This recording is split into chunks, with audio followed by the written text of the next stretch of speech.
नमस्कार दर्शक मित्रों, आप देख रहे हो जय टीवी भारत। 80 वर्षीय दादी का अनोखा अवतार जय माताजी लेट्स रॉक के ट्रेलर ने मचाई हलचल। मल्हार ठाकर और टीकू तलसानिया जैसे स्टार कलाकारों के साथ हंसी और भावनाओं से भरपूर एक कार्यक्रम।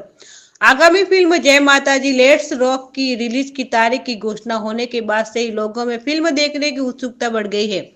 गुजराती फिल्म सुपरस्टार मल्हार ठाकर के साथ टीकू तलसानिया, वंदना पाठक, शेखर शुक्ला और नीला मुलेरकर और व्योमा नंदी जैसे शीर्ष कलाकारों द्वारा अभिनीत ये फिल्म 9 मई 2025 को सिनेमाघरों में रिलीज हो रही है। फिल्म के निर्माताओं ने दर्शकों की ના એટલે લોકોને ઓફકોર્સ એન્ટરટેનમેન્ટ તો મળવું જ જોઈએ એવું મનીષ સર અને અમારા સૌનો પ્રયત્ન હોય છે એટલે મજા આવવી જોઈએ. જય માતાજી પણ એનર્જી સાથે બધા કરીશું. 3 2 1 જય માતાજી લેટ્સ રોક. યા આ જોવી પડશે. મારું થોડું સામાન અહીંયા મૂકીને જાઉં છું. આ લોકોનો કોઈ ભરોસો નહીં. 2-5 દિવસમાં મને પાછા આવવું પડે. આવી ગયા છે, ગાડીમાં જ બેઠા છે. તૈયારી થઈ ગઈ તારી?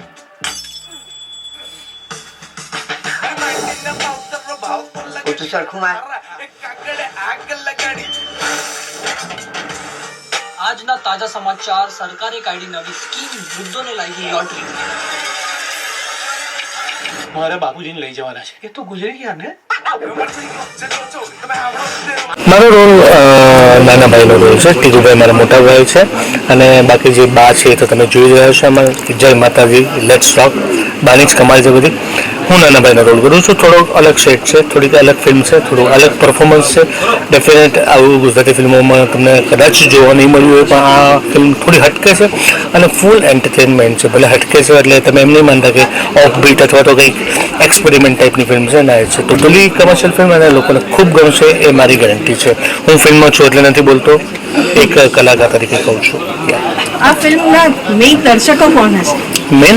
મેઇન દર્શકો who will see the film?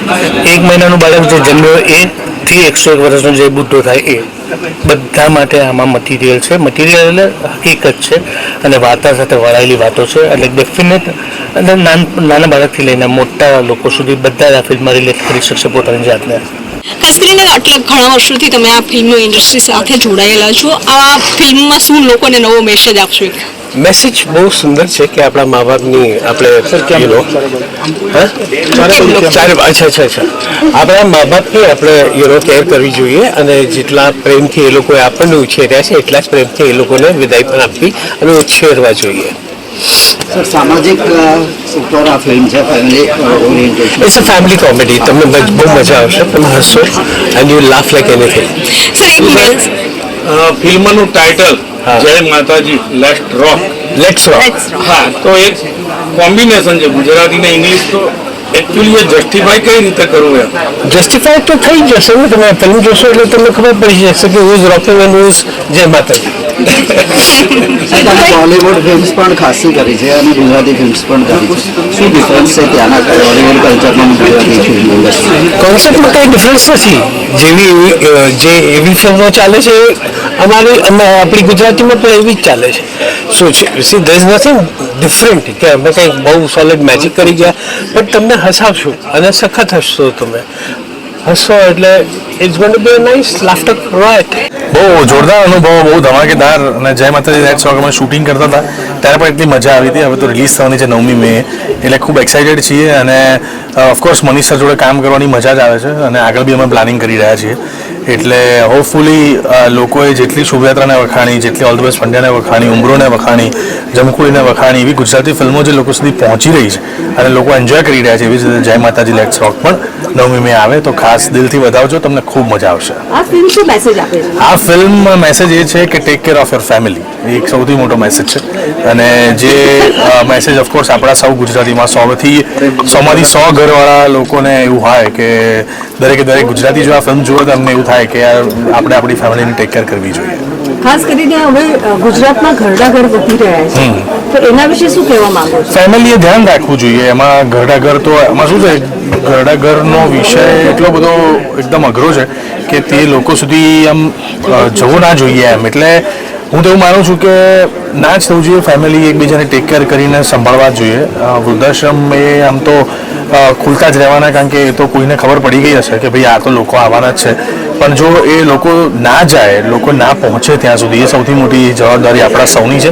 એટલે હું તો બહુ યંગ છું, એટલે હું તો એટલું જ કહીશ કે I will take care of my family. એટલે આપ સૌએ લેવી જોઈએ. અને વૃદ્ધાશ્રમ જે શબ્દ છે એ તમારા ઘરમાં એક પણ બોલાવો ના જોઈએ, એક્સેપ્ટ તમને કોઈ સેવા કરવાનું મન થાય તો યુ કેન ગો, બાકી બીજા કોઈ કારણસર નહીં. તો હું અત્યારે હમણાં રિવીલ વધારે નહીં કરી શકું. સો મારો રોલ આ ફિલ્મમાં તમે ટ્રેલરમાં જોયું છે કે હું એક સ્કૂલમાં ભણાવું છું, તો એને લગતો રોલ છે. અને ઇટ્સ સમથિંગ કે જે મેં પહેલાં નથી કરેલું, કે સ્ક્રીન ઉપર નથી દેખાયેલું. તો એ મારા માટે નવી વસ્તુ હતી અને મને ખૂબ મજા આવી આ કેરેક્ટર કરવામાં, બિકોઝ ટીમ સરસ હતી. ફિલ્મ સરસ છે, એટલે તમે લોકો નવી મેં જોવા જજો, બહુ મજા આવશે. મનીષ સૈની એક નોન ગુજરાતી છે, એટલે એમની સાથે નોન ગુજરાતી સાથે ગુજરાતી ફિલ્મ કરવાનો કેવો અનુભવ રહ્યો? See at the end of the day છે ને, લેંગ્વેજ મેટર નથી કરતી, કારણ કે આર્ટની કોઈ લેંગ્વેજ નથી હોતી. એટલે આર્ટિસ્ટ કોઈ પણ લેંગ્વેજમાં, કોઈ પણ ભાષામાં કામ કરી શકે છે, અને આર્ટિસ્ટ એકબીજા સાથે કમ્યુનિકેટ કરી જ લેતા હોય છે. તો ઇવન અમારી ડીઓપી જે ટીમમાંથી એ લોકો આખા એ લોકો બહુ દૂર હતા, તે સાઉથ ઇન્ડિયન, તો બી કમ્યુનિકેશન ગેપ નહોતો આપતો. So it was fine. જ્યારે કામ લક્ષ્ય હોય ત્યારે કામ થતું નથી. અત્યારે ટ્રેલર લોન્ચ થયું છે અને અંદર મેં પણ પહેલી વાર જોયું, અને લોકોનું જે રિએક્શન હતું દેટ વોઝ અમેઝિંગ. બહુ જ સુંદર ફન ફિલ્મ છે, અને ફનની સાથે સાથે સરસ મજાનો એક મેસેજ પણ છે, અને ફૂલ એન્ટરટેનમેન્ટ ફિલ્મ છે. બસ હસતા હસતા તમે લોક પણ થઈ જશો એવી સરસ મજાની ફિલ્મ છે, અને people are going to definitely enjoy.